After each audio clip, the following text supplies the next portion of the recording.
The power of no. Saying no to find your yes. Sarah stood in her kitchen at 11:47 p.m., staring at her phone. The text message from her colleague glowed on the screen. Emergency project came up. Need you to cover the presentation tomorrow. I know it's short notice, but you're the only one who can pull this off. Her finger hovered over the keyboard. Every instinct screamed at her to type, "Of course I'll handle it." She had built her entire career on being the person who never said no, the reliable one, the one who stepped up when others couldn't, the one who sacrificed her own plans, her own needs, her own peace of mind for the sake of being helpful. But something had changed 3 weeks earlier. Her 7-year-old daughter had looked up from her homework and asked, "Mommy, why are you always too busy to play with me?" The question had landed like a physical blow. Sarah realized she had been saying yes to everyone except the people who mattered most. She had been saying yes to everyone except herself. Tonight, for the first time in her professional life, Sarah typed 2 simple words, "I can't." She pressed send before she could change her mind. The world didn't end. Her colleague found another solution. And Sarah woke up the next morning to make pancakes with her daughter, feeling something she hadn't experienced in years. The profound peace that comes from honoring your own boundaries. This is the power of no. Not the harsh, aggressive rejection that shuts people out, but the gentle, firm boundary that creates space for what truly matters. It's the kind of no that isn't about being difficult or unkind. It's about being honest. It's about making room for your yes. Chapter 1. The weight of always saying yes. We live in a culture that has confused kindness with compliance. From childhood, we're taught that good people say yes. Good children don't refuse their parents. Good students don't turn down extra assignments. Good employees don't decline additional responsibilities. Good friends don't say no to invitations. Good partners don't refuse requests for help. But somewhere along the way, we've lost sight of an essential truth. Saying yes to everything means saying no to ourselves. Think about the last time you said yes when you wanted to say no. Maybe it was accepting an invitation to a party when you desperately needed a quiet evening at home. Perhaps it was taking on a project at work when your plate was already overflowing, or agreeing to help a friend move when you had planned to spend the weekend with your family. In that moment, you probably felt the familiar tug of war between your authentic response and your conditioned response. Your authentic self knew what you needed. Your conditioned self kicked in with all the reasons why you should ignore that need. The conditioning runs deep. We've been trained to believe that our worth depends on our usefulness to others, that love is earned through self-sacrifice, that setting boundaries is selfish. That disappointing others is the worst thing we can do. But here's what we don't often talk about: the hidden cost of chronic people pleasing. When we say yes to everything, we spread ourselves so thin that we can't show up fully for anything. We become overwhelmed, resentful, and exhausted. We lose touch with our own desires, our own dreams, our own sense of purpose. The irony is that in our effort to be everything to everyone, we often end up being nothing to anyone, including ourselves. Consider Maria, a marketing director who prided herself on being the most helpful person in her office. She said yes to every request, every favor, every additional task. She worked late every night, answered emails on weekends, and never turned down a colleague who needed assistance. She thought she was being the perfect employee. But her constant availability created an unexpected problem. Her team stopped thinking critically about their requests. They knew Maria would say yes, so they stopped trying to solve problems themselves. Her willingness to take on everything prevented others from growing and taking responsibility. Her helpfulness had become a hindrance to everyone's development, including her own. The turning point came during her annual review. Despite working harder than anyone else, Maria received feedback that she wasn't strategic enough, wasn't focused enough, wasn't leadership material. The very behavior she thought would advance her career had actually held her back. This is the paradox of the automatic yes. We think we're being helpful, but we're often being harmful. We think we're being generous, but we're actually being enabling. We think we're being kind, but we're sometimes being dishonest about our own capacity and needs. The weight of always saying yes isn't just about being busy or tired. It's about losing ourselves in the process. It's about forgetting who we are beneath all the roles we play for other people. It's about living someone else's life while our own dreams gather dust. When we can't say no, we can't say yes to what matters. We can't say yes to the opportunities that align with our values. We can't say yes to the relationships that nourish us. We can't say yes to the activities that bring us joy. We can't say yes to the version of ourselves we're meant to become. The good news is that learning to say no isn't about becoming mean or selfish. It's about becoming honest. It's about becoming whole. It's about remembering that you matter too. Chapter 2. The fear behind the yes. Why do we find it so difficult to say no? The answer lies deeper than mere politeness or social conditioning. At its core, our inability to say no is rooted in fear. Fear of rejection, fear of conflict, fear of disappointing others, fear of being seen as difficult, selfish, or unkind, fear of losing love, approval, or belonging. These fears feel so real, so immediate, that saying yes seems like the only safe option. But where do these fears come from? For many of us, the pattern begins in childhood. We learn that compliance equals safety, that saying no might result in anger, withdrawal of love, or punishment. We discover that being helpful, agreeable, and accommodating earns us praise and acceptance. We begin to equate our worth with our willingness to please others. These early lessons shape our adult behavior in ways we rarely recognize. The child who learned that saying no to their parents resulted in disappointment or anger becomes the adult who can't refuse their boss's unreasonable demands. The teenager who felt rejected when they asserted their independence becomes the adult who can't set boundaries with friends. The fear of rejection is particularly powerful because it touches on our most basic human need, the need to belong. We are wired for connection, and the threat of social rejection activates the same pain centers in our brain as physical injury. No wonder saying no feels so dangerous. But here's what we often don't realize. The very behavior we use to avoid rejection often creates the rejection we fear. When we say yes to everything, we become overwhelmed and resentful. We can't show up fully for the commitments we've made. We become unreliable in our attempt to be accommodating. We exhaust ourselves trying to please everyone and end up pleasing no one.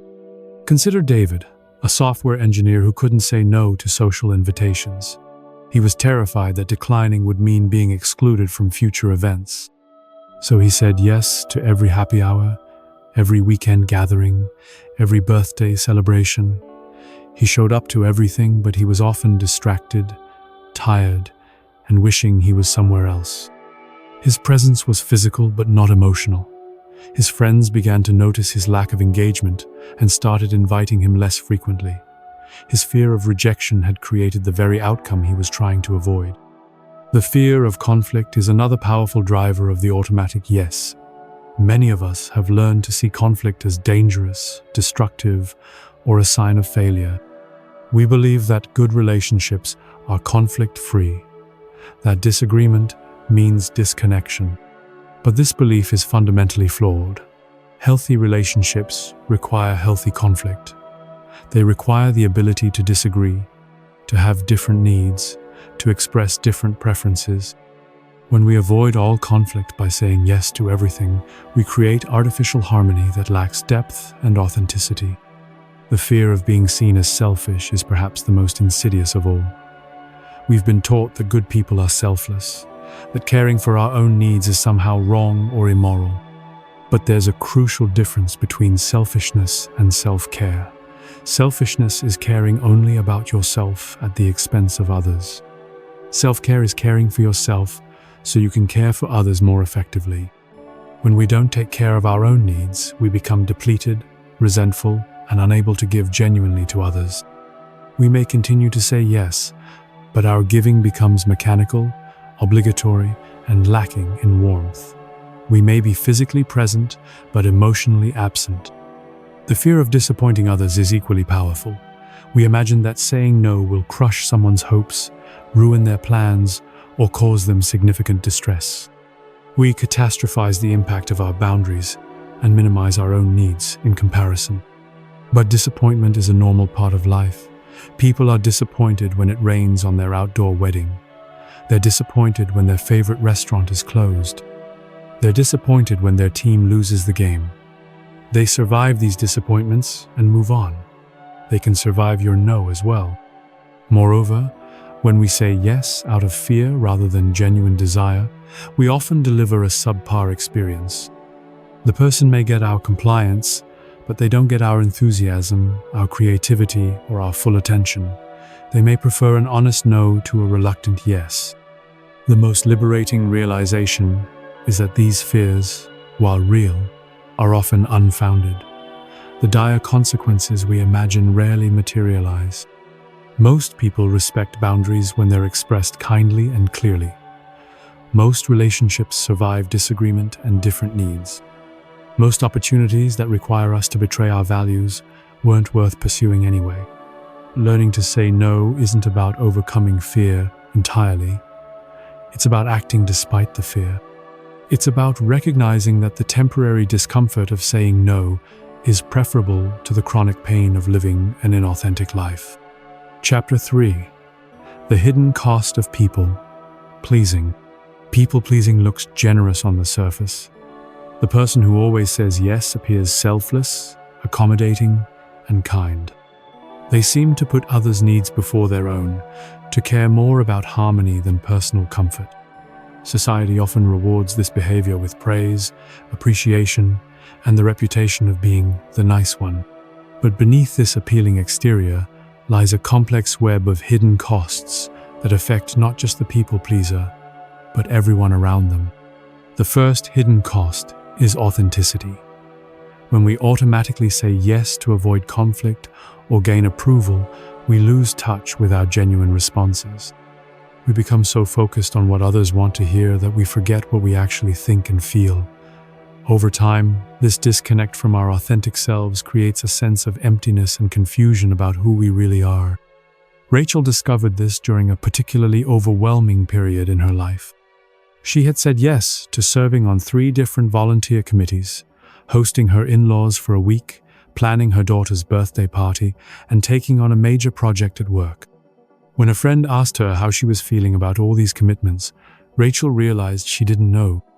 She had been so focused on meeting everyone else's expectations that she had completely lost touch with her own experience. The second hidden cost is resentment. When we say yes, when we want to say no, we often feel trapped and taken advantage of. We may outwardly appear happy to help, but inwardly we're keeping score of all the sacrifices we're making. This resentment builds over time and can poison our relationships, even with people we care about deeply. The resentment is particularly toxic because it's often invisible to others. They see our yes and assume we're happy to help. They don't see the internal struggle, the sacrifice, or the growing anger. When the resentment finally explodes, it comes as a shock to everyone involved. The third hidden cost is enabling. When we consistently say yes to requests that others should handle themselves, we prevent them from developing their own problem-solving skills and taking responsibility for their choices. We become enablers, not helpers. Consider Tom, whose adult son called him every time he faced a minor crisis. Car trouble, money problems, relationship issues. Tom always stepped in to fix things. He thought he was being a good father, but he was actually preventing his son from learning to navigate life independently. His inability to say no was stunting his son's growth and creating an unhealthy dynamic of dependency. The fourth hidden cost is missed opportunities. When we say yes to everything, we have no time or energy left for the things that truly matter to us. We miss opportunities to pursue our passions, develop our talents, or invest in relationships that nourish us. We become so busy living everyone else's priorities that we forget to live our own. The fifth hidden cost is physical and emotional exhaustion. Chronic people-pleasing is physically and emotionally demanding. We're constantly monitoring others' reactions, suppressing our own needs, and operating in a state of low-level stress. This takes a significant toll on our health, our energy, and our overall well-being. The sixth hidden cost is the message we send to others about our worth. When we consistently prioritize others' needs over our own, we're communicating that our needs don't matter. We're teaching people that it's acceptable to disregard our boundaries, ignore our preferences, and expect us to accommodate their demands. We're training them to see us as infinitely flexible and endlessly available. The seventh hidden cost is the impact on our closest relationships. When we say yes to everyone, we often have nothing left for the people who matter most. We're so drained from pleasing acquaintances and colleagues that we're irritable and exhausted with our partners, children, and closest friends. We give our best to strangers and our worst to the people we love. Perhaps the most tragic hidden cost is the loss of genuine connection. When we interact with others primarily through the lens of what they want from us, we never allow them to know who we really are. We present a version of ourselves that we think will be acceptable, but it's not authentic. This prevents the deep, meaningful connections that come from being known and accepted for who we truly are. People-pleasing also creates a false sense of relationship security. We believe that by saying yes to everything, we're making ourselves indispensable. But relationships built on utility rather than genuine affection are fragile. When our usefulness ends, so does the relationship. The most empowering realization is that people-pleasing doesn't actually please people. It may gain their compliance or temporary appreciation, but it doesn't create the deep respect and genuine connection that come from honest, boundaried relationships. When we begin to say no to what doesn't serve us, we create space to say yes to what does. We become more present, more engaged, and more authentic in our interactions. We give people the gift of our genuine enthusiasm rather than our reluctant compliance. Chapter 4. Protecting your time, energy, and self-worth. Time is the only resource we can never replenish. Once spent, it's gone forever. Yet we often treat our time as if it's infinite, saying yes to commitments that drain us and saying no to activities that restore us. Learning to protect your time isn't selfish, it's essential. The first step in protecting your time is recognizing that not all activities are created equal. Some activities energize you, align with your values, and move you closer to your goals. Others drain you, conflict with your principles, and take you further from what matters most. The key is learning to distinguish between the two. Energy management is equally important. We each have a limited amount of physical, emotional, and mental energy each day. When we spend that energy on activities that don't matter to us, we have nothing left for the things that do. This is why saying no to energy-draining activities is actually saying yes to energy-giving ones. Jennifer learned this lesson the hard way. As a marketing professional and mother of two, she was constantly exhausted. She said yes to every PTA meeting, every work happy hour, every neighborhood barbecue. She thought she was being social and engaged, but she was actually depleting herself. When she finally started saying no to activities that felt obligatory rather than enjoyable, she discovered she had energy left for the things that truly mattered. Quality time with her children, creative projects, and meaningful friendships. Self-worth is perhaps the most important resource to protect. When we consistently say yes to requests that feel wrong or overwhelming, we're sending ourselves a message that our needs don't matter. We're teaching ourselves that our comfort, our preferences, and our well-being are less important than others' convenience. This pattern of self-neglect erodes our self-worth over time. We begin to feel like we don't deserve to have boundaries, don't deserve to prioritize our own needs, don't deserve to take up space in the world. We become smaller and smaller versions of ourselves. Protecting your self-worth requires recognizing that your needs matter, not more than others' needs, but equally. You deserve to have preferences. You deserve to have limits. You deserve to say no to things that don't serve you. The challenge is that protecting these resources requires intention and practice. We live in a culture that values busyness over well-being, productivity over presence, and accommodation over authenticity. Swimming against this current requires courage and commitment. One effective strategy is to create a clear set of values and priorities. When you know what matters most to you, it becomes easier to say no to things that don't align with those values. If family time is a priority, it's easier to decline work events that conflict with family dinners. If creativity is important to you, it's easier to say no to activities that leave you too drained to create. Another strategy is to practice the pause. When someone makes a request, instead of immediately responding, take a moment to consider whether this aligns with your values and priorities. Ask yourself, does this energize me or drain me? Does this move me closer to my goals or further away? Does this feel like a genuine yes or an obligatory yes? The phrase, "Let me check my calendar and get back to you," can be invaluable. It gives you time to consider the request thoughtfully rather than responding automatically. It allows you to consult not just your schedule, but your energy levels, your other commitments, and your own needs. It's also important to recognize that protecting your resources benefits everyone around you. When you're not overcommitted and exhausted, you can show up more fully for the commitments you do make. When you're not resentful about saying yes to things you don't want to do, you can be more generous with the things you do want to do. Think of yourself as a smartphone battery. When your battery is at 100%, you can run multiple apps, take photos, make calls, and navigate efficiently. But when your battery is at 10%, you have to be very selective about what you use your phone for. You prioritize the most important functions and let the rest wait. The same principle applies to your time, energy, and emotional resources. When you're fully charged, you can be generous with your resources. But when you're running on empty, you need to be strategic about how you spend what little you have left. This doesn't mean becoming stingy or selfish. It means being intentional about your generosity. It means giving from abundance rather than depletion.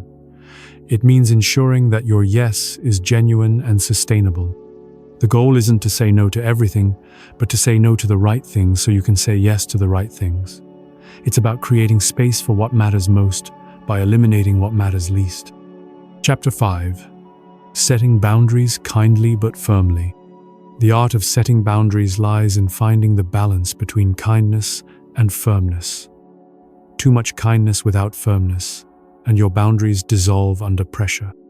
Too much firmness without kindness, and you damage relationships unnecessarily. The sweet spot is a boundary that is both respectful and unwavering. The first element of a kind but firm boundary is clarity.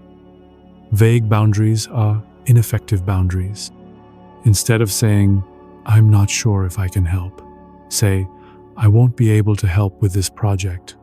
Instead of, "I'll try to make it," say, "I won't be able to attend."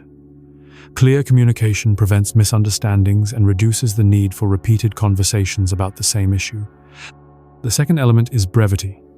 Long explanations often weaken boundaries because they sound like justifications that can be debated or negotiated.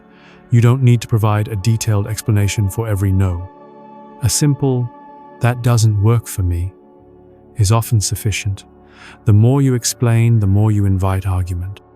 Consider the difference between these two responses. Version A. "I'm sorry, but I don't think I can help you move this weekend. I know you really need the help, and I feel terrible about saying no. But I've had a really stressful week at work, and I promised my partner we'd spend some quality time together, and I just don't think I have the energy to help with something that physical right now." Version B. "I won't be able to help you move this weekend. I hope you find the help you need." Version B is clearer, more respectful, and more effective. It doesn't invite negotiation or make the other person feel guilty for asking. The third element is consistency. If you set a boundary once but then cave under pressure, you've taught the other person that your boundaries aren't real. Consistency builds trust and respect over time. People learn to take your boundaries seriously when they know you mean what you say. This doesn't mean you can never change your mind or make exceptions. It means that when you do make an exception, it's a conscious choice rather than a response to pressure. There's a difference between I've thought about it more and would like to help, and okay, fine, I'll do it since you keep asking. The fourth element is empathy without responsibility. You can acknowledge someone's disappointment without taking responsibility for fixing it. You can express understanding without changing your boundary. Phrases like, "I can see this is frustrating for you," or "I understand you're disappointed," validate their feelings without requiring you to solve their problem. The fifth element is offering alternatives when appropriate. If you can't help in the way they've requested, you might be able to help in a different way. "I can't help you move, but I can recommend a reliable moving company." Or, "I can't work late tonight, but I can come in early tomorrow to help with the deadline." However, be careful not to feel obligated to offer alternatives. Sometimes the most helpful thing you can do is allow the other person to find their own solution. Your job is to be clear about your boundaries, not to solve every problem your boundaries create. The sixth element is addressing guilt and manipulation directly. Some people respond to boundaries by trying to make you feel guilty. They might say things like, "I guess I'll have to do it all myself," or "I thought I could count on you." These statements are attempts to manipulate you into changing your boundary. The best response is to remain calm and restate your boundary. "I understand you're disappointed, and I won't be able to help." Don't take the bait of defending your decision or arguing about whether their guilt trip is fair. The seventh element is self-compassion. Setting boundaries often feels uncomfortable, especially when you're new to it. You might worry that you're being mean or selfish. You might feel guilty about disappointing someone. These feelings are normal and don't mean you're doing something wrong. Remember that discomfort is not the same as wrongness. It's often uncomfortable to do the right thing, especially when it goes against old patterns and expectations. The discomfort doesn't mean you should stop setting boundaries. It means you're growing and changing. Practice helps. The more you set boundaries, the more natural it becomes. Start with small, low-stakes situations and work your way up to bigger challenges. Each successful boundary you set builds confidence for the next one. It's also helpful to have a few standard phrases ready. "That doesn't work for me. I won't be able to do that. I'm not available. And that's not something I can help with," are all simple, effective ways to communicate boundaries. Remember that setting boundaries is an act of respect for both yourself and others. When you're clear about your limits, people know where they stand with you. When you honor your own needs, you model healthy behavior for others.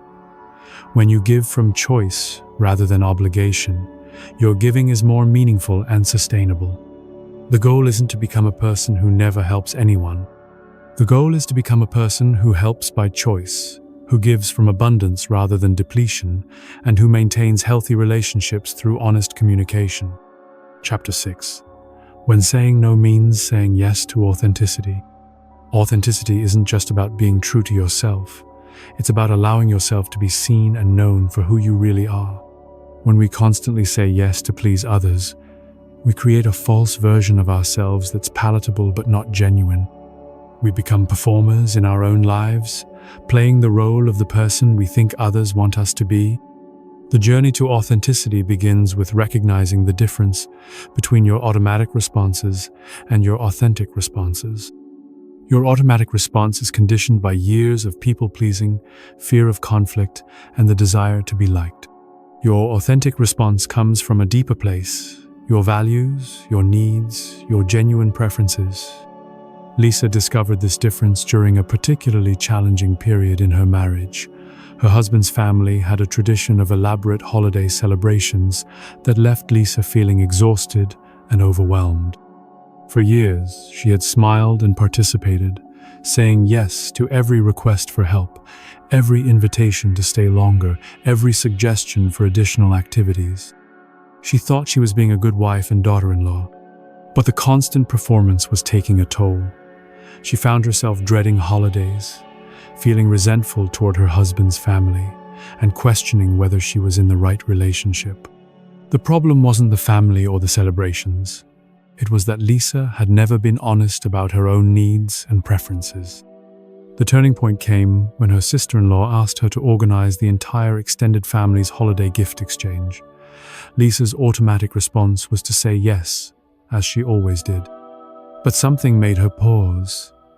She realized that she didn't want to organize the gift exchange. She didn't enjoy the logistical complexity, the inevitable complaints, or the pressure to make everyone happy. She wanted to participate in the holidays, but not in this way. For the first time, Lisa said no. She explained that she wouldn't be able to organize the gift exchange, but would be happy to participate in whatever someone else organized. The response was better than she had expected. Her sister-in-law was mildly disappointed, but quickly moved on to ask someone else. The gift exchange happened anyway, organized by someone who actually enjoyed that kind of project. More importantly, Lisa felt a sense of relief and authenticity that she hadn't experienced in years. She was still participating in the family traditions, but on her own terms. She was being true to herself while still being loving and supportive to her husband's family. This experience taught Lisa that authenticity doesn't mean being difficult or uncooperative. It means being honest about who you are and what you need. It means contributing to relationships and communities in ways that feel genuine rather than obligatory.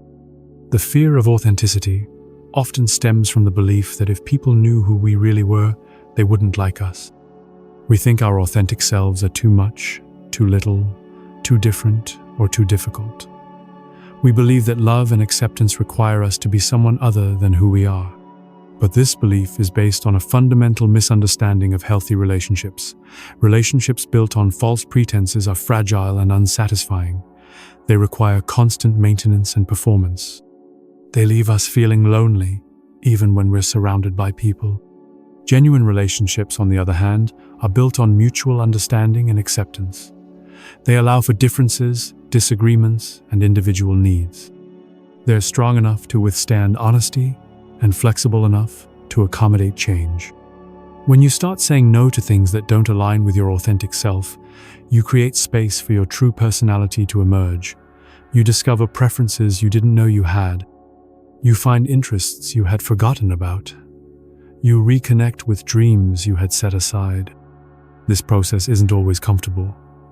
You might discover that some relationships were built primarily on your willingness to please.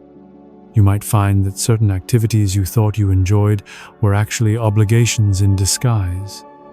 You might realize that parts of your life need significant changes. But you might also discover that many people in your life are relieved to know the real you. They may have sensed that you were holding back or performing. They may have wanted deeper connection but didn't know how to get past your people-pleasing facade. Children, in particular, are skilled at detecting inauthenticity. They can sense when adults are being genuine and when they're performing. When you begin to live more authentically, children often respond with increased trust and connection. The workplace presents unique challenges for authenticity. Professional environments often reward compliance and conformity. But even in professional settings, there are ways to be more authentic while still being appropriate and effective. This might mean being honest about your working style, your communication preferences, and your professional goals. It might mean saying no to projects that don't align with your skills or interests when you have the option to do so. It might mean expressing your ideas and opinions respectfully, but clearly. The key is to remember that authenticity isn't about being impulsive or inappropriate. It's about being true to your values and needs while still being considerate of others. It's about finding ways to be genuine that also serve the larger context you're in. As you practice saying no to what doesn't serve you, you'll find that your yes becomes more powerful. When you say yes because you genuinely want to, rather than because you feel obligated, your enthusiasm and energy are contagious. People can feel the difference between reluctant compliance and authentic engagement. Chapter 7. Exercises for recognizing and owning your yes. The path to a powerful no begins with understanding your authentic yes. When you're clear about what you truly want, saying no to everything else becomes much easier. But recognizing your authentic yes requires practice and self-reflection. Here are exercises to help you reconnect with your genuine desires and values. Exercise 1. The energy audit. For 1 week, pay attention to your energy levels throughout the day.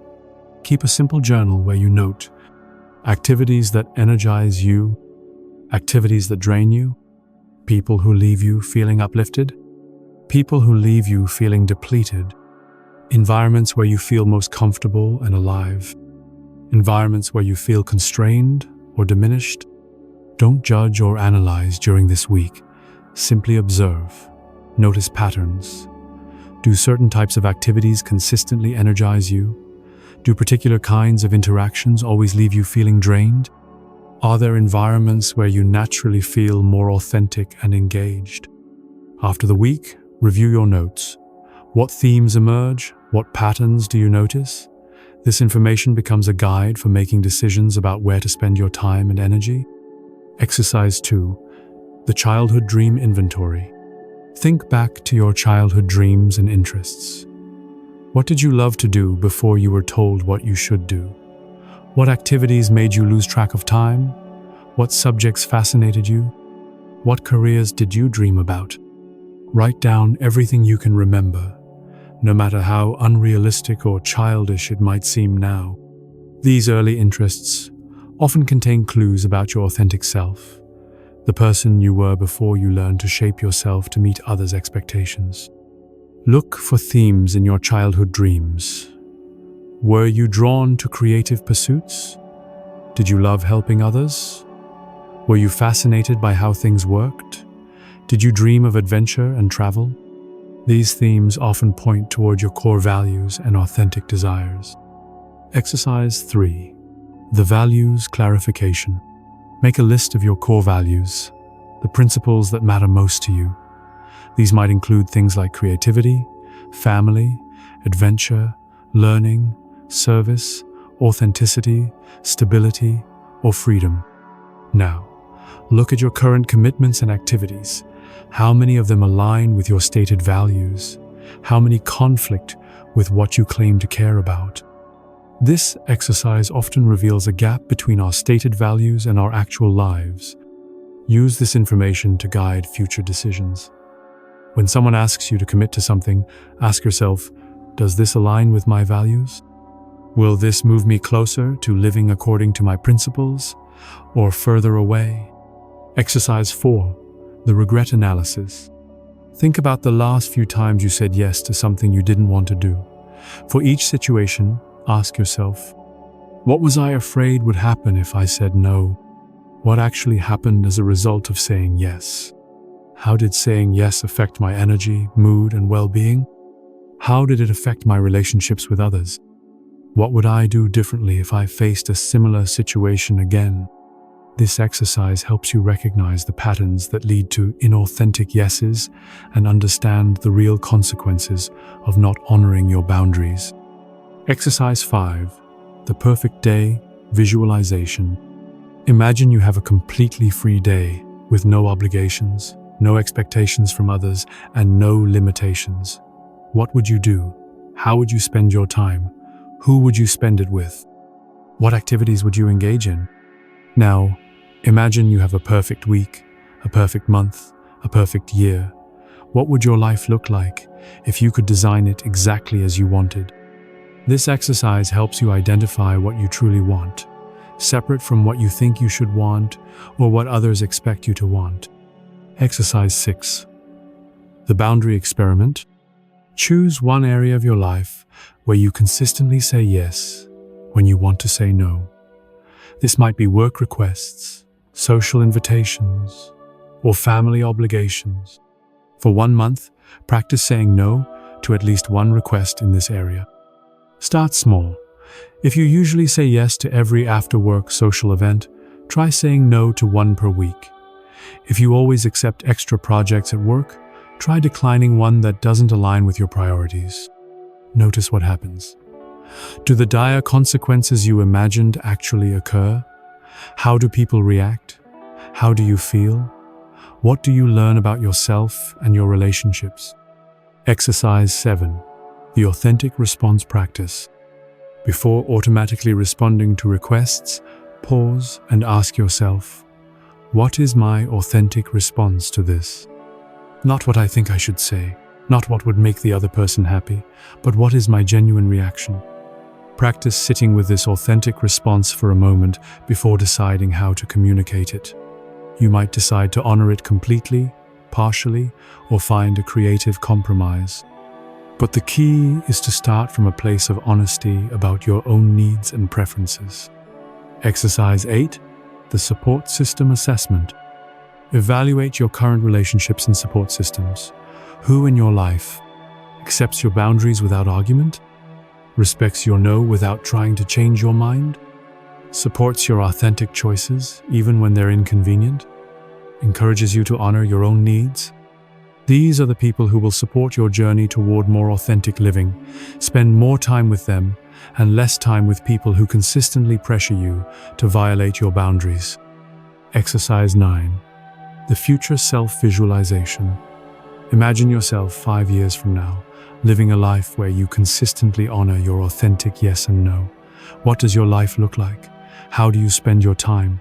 What relationships do you have? What work do you do? How do you feel about yourself? Now imagine yourself 5 years from now if you continue your current pattern of saying yes to everything. What does that life look like? How do you feel in that future? Use these visions to motivate your commitment to change. The path to authentic living isn't always easy, but it leads to a life that is genuinely yours. The goal of these exercises isn't to become selfish or to stop caring about others. It's to become more intentional about your choices, more authentic in your responses, and more generous from a place of abundance rather than depletion. As you practice these exercises, remember that change takes time. Be patient with yourself as you learn to distinguish between your conditioned responses and your authentic ones. Each small step toward honoring your genuine yes builds strength for the bigger decisions ahead. Chapter 8. Living your authentic life. The ultimate goal of learning to say no isn't to become someone who refuses everything. It's to become someone who says yes to the right things for the right reasons. It's to create a life that feels genuinely yours, a life that reflects your values, honors your needs, and allows you to contribute to the world in ways that feel authentic and sustainable. Living authentically doesn't mean living selfishly. It means living intentionally. It means making choices based on your own values rather than others' expectations. It means giving from abundance rather than obligation. It means creating space for what matters most by eliminating what matters least. The journey toward authentic living is ongoing. There will be setbacks, moments of doubt, and times when you fall back into old patterns. This is normal and expected. Change isn't linear, and self-discovery is a lifelong process. Marcus learned this during his transition from corporate law to teaching. For years, he had followed the path that looked successful from the outside. Prestigious law school, high-paying job at a top firm, corner office, expensive car. But he was miserable. He felt like he was living someone else's life, fulfilling someone else's dreams. The turning point came when his father was diagnosed with cancer. Suddenly, Marcus was forced to confront the reality that life is finite and precious. He realized he had been saying yes to a career that drained him and no to pursuits that energized him. He had been living according to external measures of success rather than internal measures of fulfillment. The transition wasn't easy.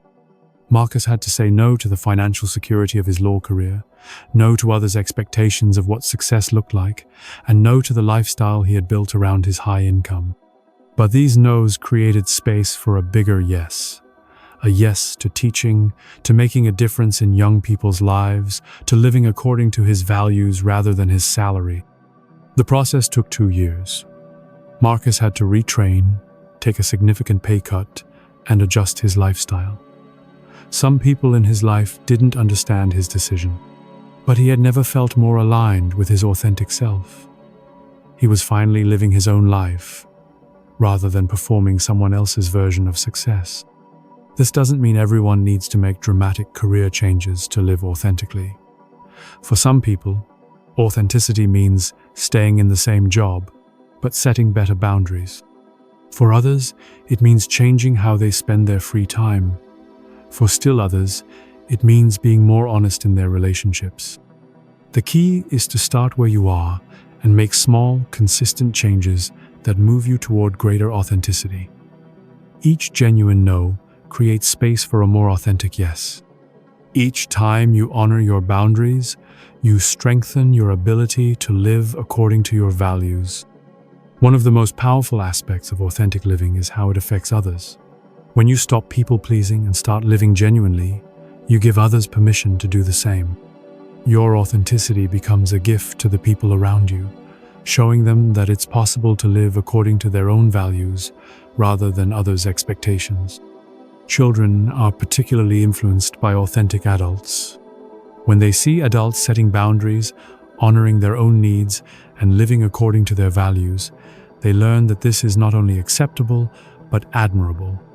They learn that their own needs matter, that their boundaries deserve respect, and that they don't have to shrink themselves to fit others' expectations. The workplace can be transformed by authentic leadership. When leaders model the behavior of setting appropriate boundaries, saying no to unrealistic demands, and prioritizing sustainable practices, they create environments where others can do the same. This leads to increased productivity, better employee satisfaction, and more innovative solutions. Relationships deepen when both people can be authentic. When you're not constantly performing or people-pleasing, you can show up as your genuine self. This creates space for real intimacy, honest communication, and mutual respect. The relationships that can't handle your authenticity aren't relationships worth preserving.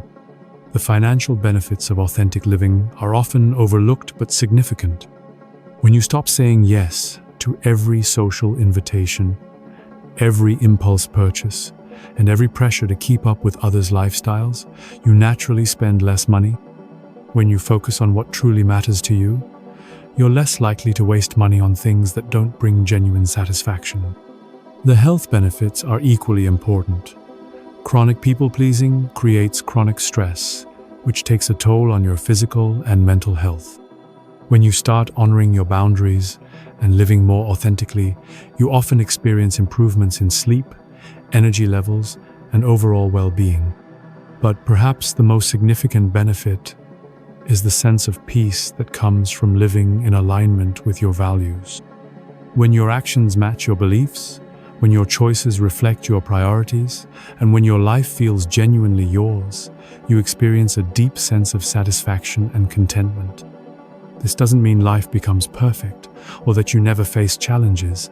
It means you face challenges as your authentic self, rather than as a performance of who you think you should be. It means you make decisions based on your own values, rather than others' expectations. It means you give and receive love based on who you really are, rather than who you pretend to be. The ripple effects of authentic living extend far beyond your personal life. When you live authentically, you contribute to a culture that values honesty over performance, depth over surface, and genuine connection over artificial harmony. You help create a world where people can be themselves, without fear of rejection or judgment. The power of no isn't about becoming negative or difficult. It's about becoming selective and intentional. It's about creating space for your authentic yes by eliminating the inauthentic ones. It's about living a life that is genuinely yours, rather than a life that merely looks good to others. As you continue on this journey, remember that authenticity is a practice, not a destination. There will always be new situations that test your boundaries, new pressures to conform, and new opportunities to choose authenticity over approval. Each time you choose authenticity, you strengthen your ability to live according to your values. The world needs your authentic contribution. It needs your unique perspective, your genuine gifts, and your individual way of making a difference. But you can only offer these things when you're living as your authentic self. When you're performing someone else's version of who you should be, you deprive the world of who you really are. Conclusion: finding your yes. Sarah's story, which began this book, didn't end with a single text message saying, "I can't." That message was just the beginning of a longer journey toward authentic living. Over the months that followed, Sarah continued to practice the art of the strategic no. She learned to pause before automatically saying yes. She discovered the difference between her conditioned responses and her authentic ones. She found ways to be helpful without being a pushover, generous without being depleted. The changes weren't always easy. Some colleagues were initially surprised by her new boundaries. Some friends had to adjust their expectations. Some family members needed time to understand that Sarah's self-care wasn't selfishness, but wisdom. But the results were transformative. Sarah found that she was more present with her daughter because she wasn't constantly drained by overcommitment. She was more creative at work because she had energy to invest in projects that mattered. She was more generous with her friends because she was giving from choice rather than obligation. Most importantly, Sarah rediscovered who she was beneath all the roles she played for other people. She remembered her love of painting, which she had set aside years earlier. She reconnected with her dream of writing, which she had dismissed as impractical. She found her voice in meetings, contributing ideas instead of just agreeing with others. The power of no had given Sarah the power of yes, the power to say yes to herself, to her dreams, and to the life she genuinely wanted to live. Your journey toward authentic living will be unique to you. The specific no's you need to say will be different from Sarah's, different from the examples in this book, different from anyone else's. But the principle remains the same. Saying no to what doesn't serve, you create space for what does. The process requires courage, especially in the beginning. It requires the courage to disappoint some people in service of honoring yourself. It requires the courage to live according to your values even when others don't understand them. It requires the courage to be authentic even when performance feels safer. But the rewards are immeasurable. When you live authentically, you experience the deep satisfaction of being truly yourself. You build relationships based on genuine connection rather than performance. You contribute to the world in ways that feel meaningful and sustainable. You model for others the possibility of living according to their own values rather than others' expectations. The world needs your authentic contribution. It needs your unique perspective, your genuine gifts, and your individual way of making a difference. But you can only offer these things when you're living as your authentic self. Start where you are. Begin with small no's that create space for small yeses. Practice pausing before automatically agreeing to requests. Notice the difference between your conditioned responses and your authentic ones. Be patient with yourself as you learn to navigate the sometimes uncomfortable territory of honest living. Remember that saying no isn't about becoming difficult or unkind. It's about becoming honest and intentional. It's about creating a life that feels genuinely yours, rather than a life that merely looks good to others. Your authentic yes is waiting for you. It's waiting for you to create space for it by saying no to what doesn't serve you. It's waiting for you to honor your own needs and values. It's waiting for you to live the life that is genuinely yours. The power of no is really the power of yes. The power to say yes to yourself, to your dreams, and to the authentic life you're meant to live. That power has been within you all along. It's time to claim it.